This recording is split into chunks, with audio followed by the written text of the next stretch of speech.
All right, let's get some confusion out of the way on some very frequently used contractual provisions. Non-compete and non-solicit. They are different. They kind of overlap sometimes in practice, but they are different. And importantly, non-competes are actually held invalid as a matter of public policy in California. They're moving that way on non-solicits in California as well.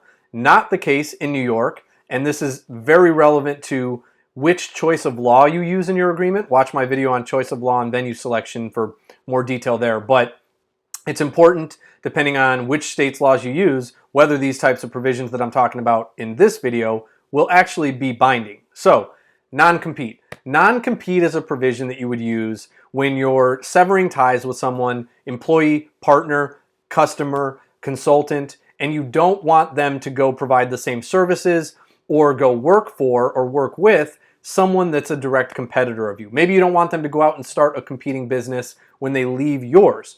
That's what a non-compete provision is for. Now, like I mentioned, in California, we as a state consider that to be void as a matter of public policy because California is very much pro individual, consumer, employee, partner.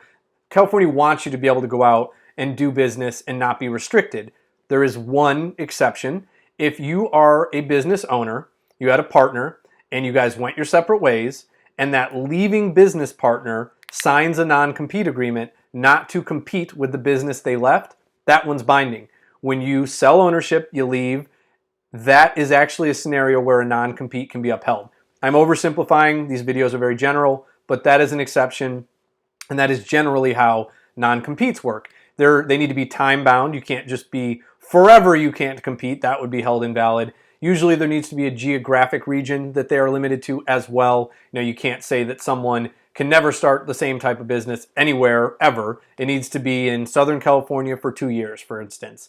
That's a non-compete. Now, a non-solicit is different, and you'll start to see as I explain this how they can overlap in practice, because a non-solicit prevents the person that is signing the non-solicitation clause or agreement that has it in there, that they cannot solicit partners, employees, customers of your business. So, you sign with a consultant, for instance, and you don't want them to come and poach your employees or, try to steal your business partner. That would be a non-solicitation clause.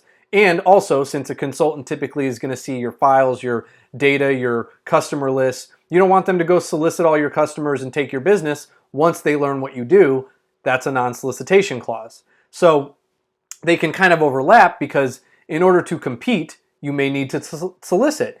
And in order to solicit, you're probably going to be soliciting them for something similar to what would be competitive. So these things kind of interact, and that's where it can get very tricky and nuanced with reviewing non-compete and non-solicit provisions in agreements and trying to figure out what is and is not binding. Additionally, we're not talking here about, well, what if you sign a non-compete in California, but then you're in another state and the non-compete was for all of the United States? How does that work? How does that play out? The purpose of this video is to explain to you what non-compete and non-solicits are. I would definitely reach out to an attorney if you have a non-solicitation or a non-compete situation in front of you. And keep in mind that the very, very important scenario where this comes up that I work with clients on very frequently is if you leave a big company or a company at all to go start your own business, both the non-compete and the non-solicit are probably relevant. If you leave and you're under a non-compete, but you didn't have ownership that you sold back, you probably are not bound by that non-compete. Doesn't mean they won't try to sue you.